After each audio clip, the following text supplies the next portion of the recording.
With us we have our special guest of honor, Mr. Mani Shankar Aiyar ji. Now I would request Mani Shankar Aiyar sir to come on the podium and deliver the discussion around the topic. Sir.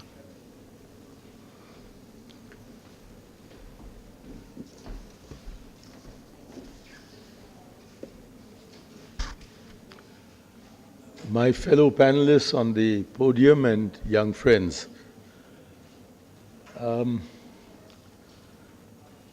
I would recommend to all of you a book that would give you some idea of the origins of the civil services in India, which is by a man called Philip Mason, who wrote often under the name of Philip Woodruff, and it's 2 volumes called The Men Who Ruled India. And the lasting impression on my mind from reading these books about 60 or 70 years ago is that there were 2 characteristics of the Indian civil service which particularly distinguished the ICS. One was alienation and the other was transience. The alienation came from the belief that a civil servant should not be part of the society that he serves, because if he were part of that society, then he would absorb all the prejudices and the biases of that society and could not function as an independent, objective civil servant, impartially undertaking his administration, because he didn't have to cater to any particular class or caste or section of society or economic interest. And the second characteristic was transience. That is, a civil servant should not remain at his or her post, in those days it was his post, much longer than a very few years, for fear that the civil servant would go native if he remained at a post for too long. And so these 2 characteristics of alienation and transience were transferred from the ICS into the IAS when we set up the Indian version of the steel frame. And it is a tragedy that over the last 70 years, we have increased the alienation and also increased the transience. For the alienation consists no longer of a matter of race, of a white man ruling a brown society, but of the IAS officer being far removed in ethos, values, from the society that he is serving, instead of being part and parcel of it. And one of the reasons is, I think, best exemplified by my young friend from the Foreign Service, Amrita Banerjee, who is not here just now. I'd like to say this in her presence. If you're a topper all your life, if you're your mother's apple of the eye, and then your teacher's pet, and then you come out first in everything that you do, and then you pass the civil service exam, and at the age of 22 or 23, you're sent off as an SDM into a district and everybody is kowtowing to you, it goes to your head. You know that you're better, but it's reconfirmed to you on a daily basis. So a sense of being very, very superior to all sections of opinion become greater and greater the higher you are in the hierarchy and the more assured you are of a brilliant career ahead of you. So this alienation from society is, I suspect, even greater today in the IAS than it was in the days of the Indian Civil Service. And as for transience, in the days of the Indian Civil Service, the average posting in the district extended to about 5 years.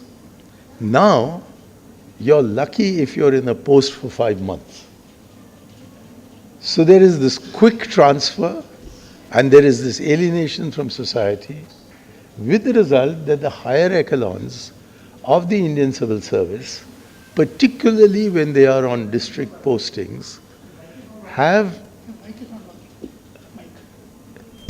particularly when they're in the higher civil service, tend to be very, very distant from those whom they serve and hardly get to know them before they're moved out. But the model is set, and exactly as the collector behaves, so does the BDO attempt to emulate him. And the BDO's emulation is then carried down to the Patwari and to the Gram Sevak. And in consequence of that, I think the people of India are more in awe of their brown administrators than perhaps the people of India were with respect to their white administrators. And this impression that I had was reinforced when I read an absolutely brilliant book by one of our most distinguished civil servants, B.K. Nehru. It's called Nice Guys Finish Second. And he has an extraordinary incident there where he says that when he was posted to Hisar, in what was then Punjab and is now Haryana, he had a much closer rapport with the people and greater trust from the people in him than any district magistrate who's ever been posted to Haryana, to Hisar, in independent India. And I reflected upon this and I came to the conclusion that this was partly because the Indian civil service had no development work to perform. The reason they're called collectors or district magistrates is because they were there principally to collect land revenue, which you guys will hardly be required to do.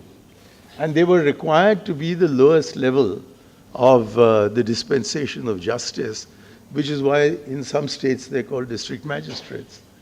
And elsewhere they carry the designation of deputy commissioner. But the real functions of administration in contemporary India are much more connected with the welfare of people and the development of society.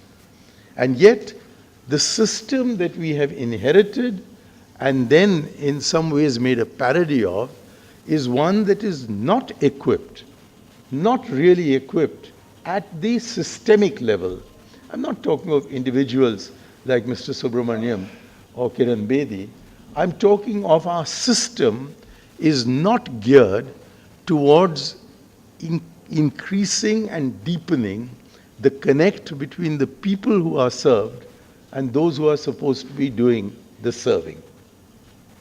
And the only way to overcome this problem is to empower the people politically so that the relationship between elected representatives at the grassroots and the local civil service comes to approximate what is the relationship between the Prime Minister and the Cabinet Secretary or the Chief Minister and the Chief Secretary.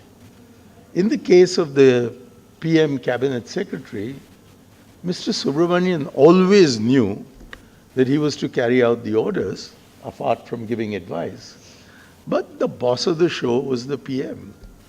And as far as the Chief Minister is concerned, from day one, the Chief Minister makes it clear that his job is to be the boss of the Chief Secretary, and the Chief Secretary had better serve him or ship out. Now, in these circumstances, there is a reversal of the relationship when it comes to the grassroots.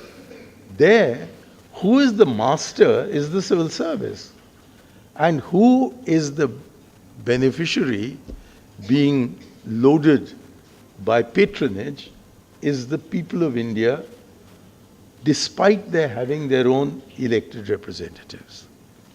And it is not until we can reverse that relationship, particularly with respect to matters that are of concern to the people, which is their development and which is their welfare, that I think we will be able to get to a reasonable and efficient distribution of the measures that are thought up at other levels for their good. It's the absence of this that is the biggest lacuna in our delivery system. The boss is much more the gram sevak than the collector, because his interface with the people is much closer.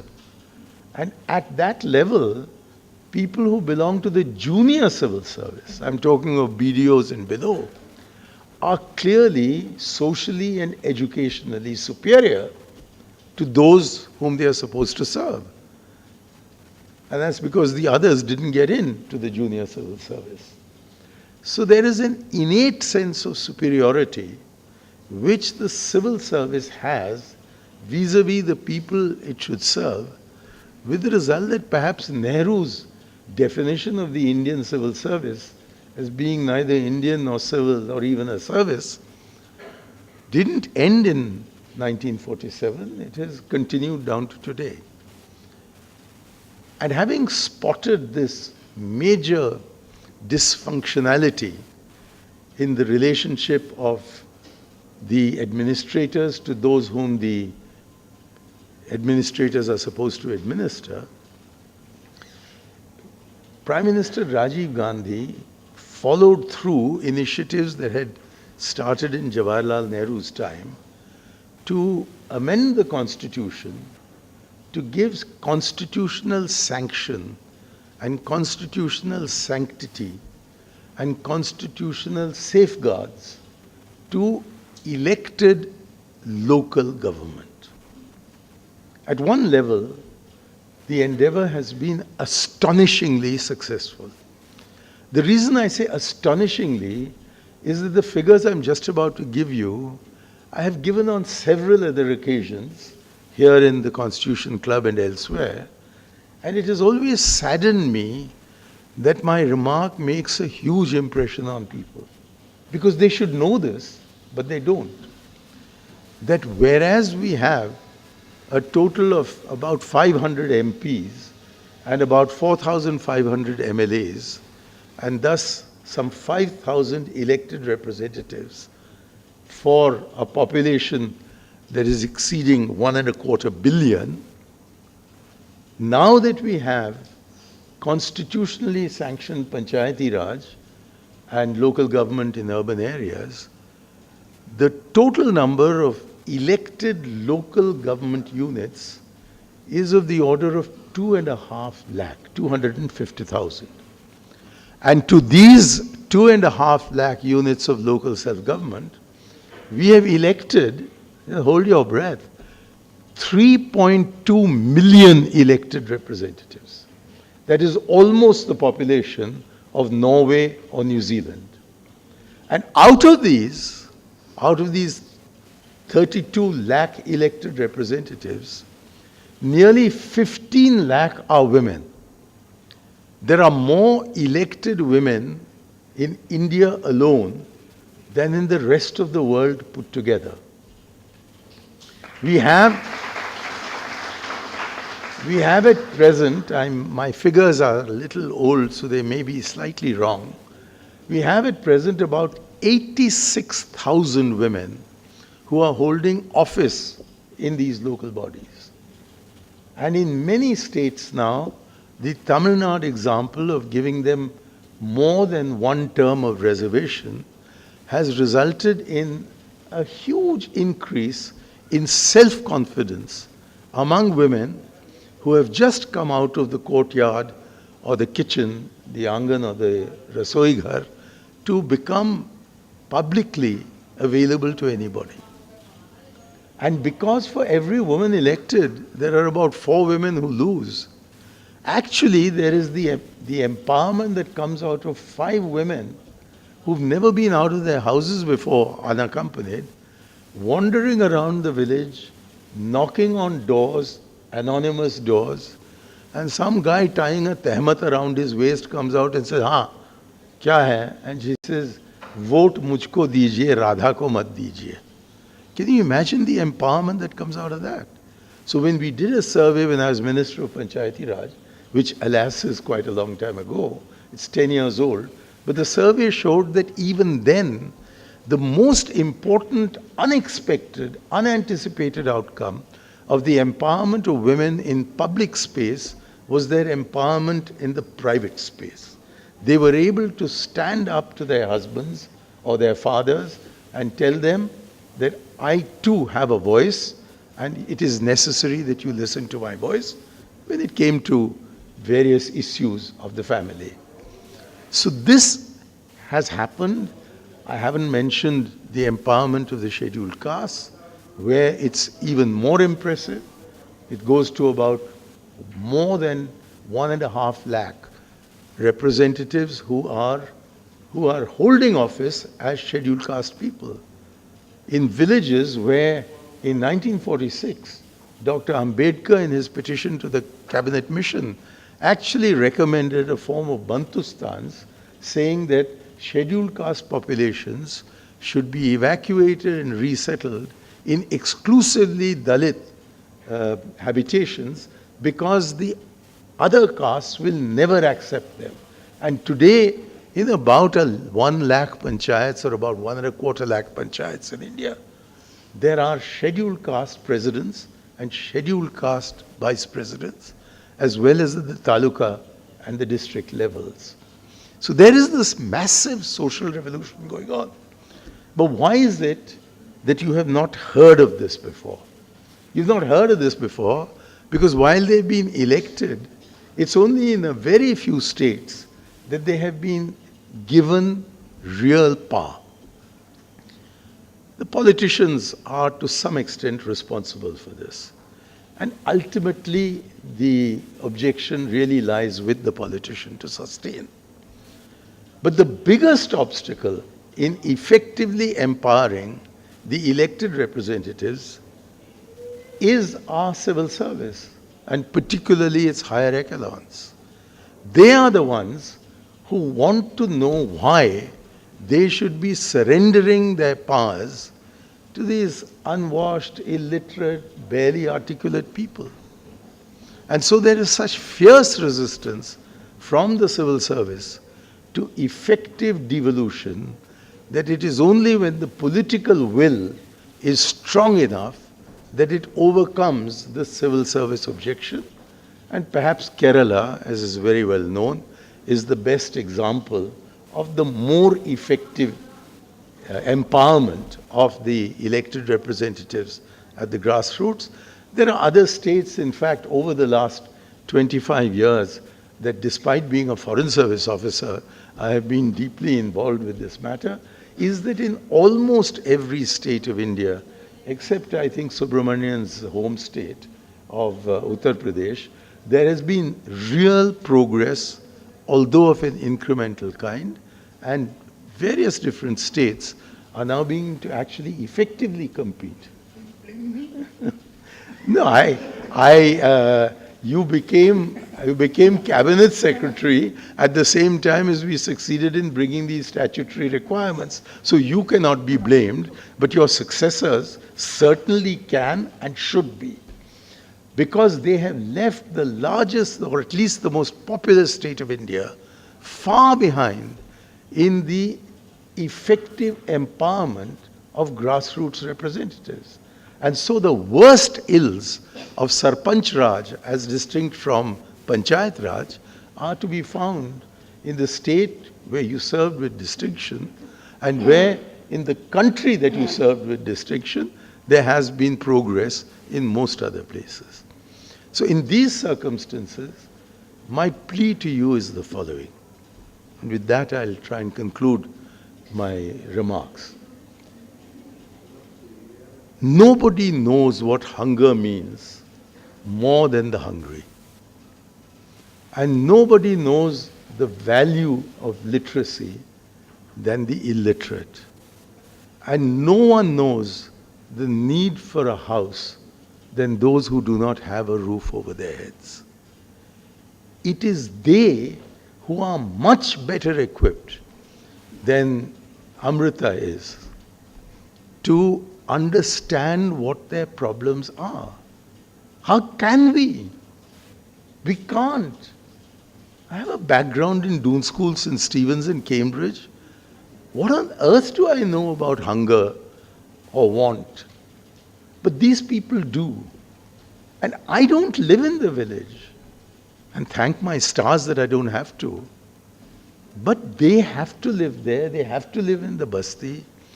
They know what the local problem is.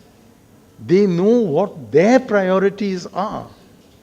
Who is the Planning Commission or the Niti Aayog or the Finance Ministry to determine whether a given village in India needs a road more, or needs a school more, or needs the teachers to come to the school more? It's only at the very local level that you can have an effective methodology of development and welfare. And that means the civil service, from the level of the collector, which is the role-setting level, has to say that I am not going to tell them what they want. I want them to tell me what they need. And I am not going to give it to them. I am going to give them the resources through which they can serve themselves. And they're totally capable of building a schoolhouse or a panchayat ghar or a local bus stand much more than the PWD. For again and again we've seen that the contract rates of the PWD, or even those tenders that are accepted from contractors, generally are higher and less efficient than those where the community itself goes out to find the materials and do the work themselves. So why not leave it to them? After all, when you are building a house, you don't turn to the CPWD. You build it yourself, or at worst, you ask a contractor to do so. So why not let the poor have the resources, they need the resources to do so, and the technical assistance be provided by those who are more technically qualified than them. That is to say, yeah, I've still got 3 minutes. That is to say, you take the example of roads, and it applies across the spectrum of development activity. There are 5 kinds of roads in India. There are the national highways, which are clearly the responsibility of the national government. There are the state highways, which are clearly the responsibility of the state government. And then at the district and sub-district level, you have 3 types of roads. There is the district road, there is the ODR, the other district road, and then you have the village roads, with which we may club the link roads. Even as the responsibility for the national highway is that of the national government and the state highway is that of the state government, why is the district road not the responsibility of the district panchayat? And why is the ODR not the responsibility of the elected taluka panchayat, whatever the intermediate level is called? And why should the village level road not be the responsibility of the elected village level authorities? It cannot be unless you have the devolution of the 3 Fs taking place simultaneously. The devolution of the function. Someone has to tell the district panchayat that now you're in charge of the district road. That is not being done. It's being held back by the officers of the district administration. Somebody has to tell the intermediate panchayat that the ODRs are your responsibility. That's not being done. Even village roads are not being devolved to the village panchayat. And apart from the devolution of the function, you also need the devolution of the finances. If the finances are going to be held at the district level by an official and released only at the will of the district official, then the elected representatives become supplicants. They go to the district level officer concerned and say, हमारे गांव में ये सड़क है, ज़रा आप लगा दीजिए. And he says yes, or he says no. There's no local responsibility. So authority must be given along with finances, and you must also have technical assistance. The functionaries need to be devolved along with that. So I would say, for the district roads, you empower the district panchayat, you provide the money to the district panchayat, and you ask the superintending engineer of the PWD to technically assist the president of the panchayat in getting it implemented. And at the next level, you get similarly authority given for the ODR, then you give the finances for building the ODRs and maintaining them, and then you give them the local engineer, the local level engineer who will assist them. And similarly at the village level, the functions, the finances, and then maybe a junior engineer for 3 or 4 panchayats, and they'll do it. And they'll have a sense of ownership. And they won't be beneficiaries anymore. They will be participants in the building of the country. They'll be their own IAS officers. And the IAS can then be freed to do other more constructive things. I'm not suggesting that the state government should be run by a panchayat.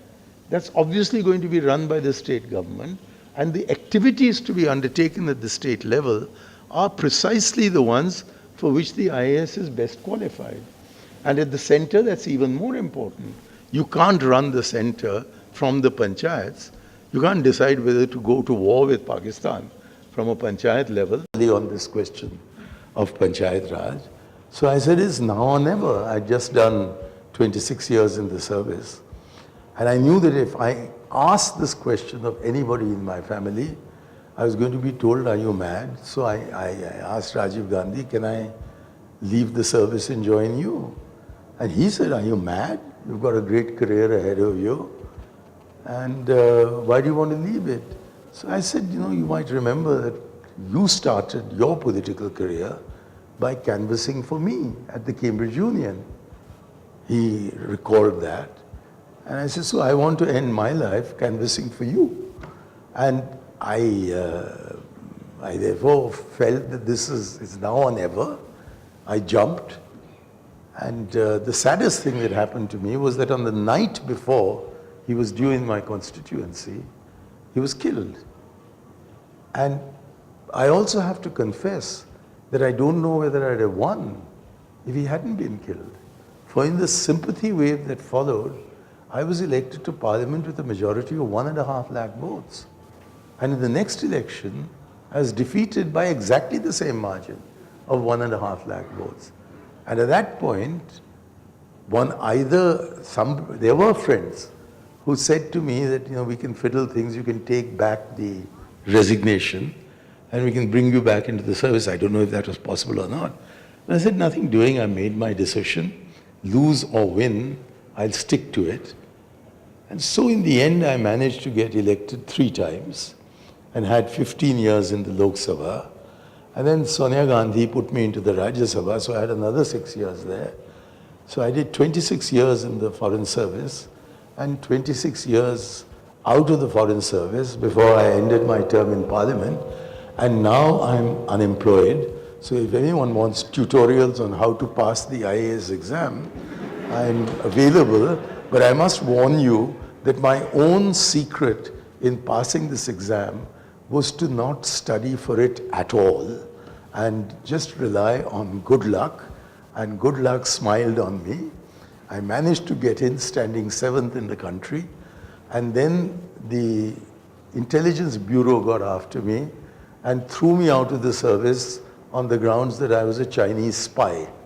And then it took me 6 months of battling here in Delhi to prove that although I was a Marxist of the Groucho variety. And therefore, I wasn't too dangerous to the Indian system. And then the pride of my life, as cabinet minister, I accessed my file, which Subramaniam would never have given me. I accessed my file and photocopied the last entry which brought me into the Foreign Service. It reads, and I quote, Of course, I quote from memory, but I think I quote accurately. It says, I agree, full stop. I too have heard good reports of Mani Shankar Aiyar, full stop. He may be taken into the Indian Foreign Service, dash, and sent to Missouri for his training, signed Jawaharlal Nehru, 23rd October, 1963. So there you are. That's how I got here. And I'm very glad I had both opportunities. And I'd love it, I'd really love it if more of you were to make that transition. Because if you did make that transition, and you can't do it at 58 or 60. It has to be done a little earlier. If you make that transition, instead of having all these corrupt cretins in the Lok Sabha and the Rajya Sabha, and a completely useless political class, and then sitting back in your armchair with a whiskey in your hand, saying, "Ye sab sale chor hain." Until you come in, sab sale chori honge. Aur kaun aata hai iske andar? So as many experienced civil servants as we can get into our politics, the quality of our democracy will shoot up. So that's what I want you to do. Rule in parliament, not over these poor sods who live in villages that you have contempt for and want to get out of as quickly as possible. Thank you, sir. Sir has made eloquently a case for more people of the ilk of the Honorable Delhi Chief Minister, shift from civil services to politics at a young age. I have one more suggestion to make. Those of you who are not able to pass the IAS exam, come into politics and then you can rule over these sods who beat you in the IAS exam. Thank you, sir. Thanks a lot for that very enlightening speech and the answers to the follow-up questions.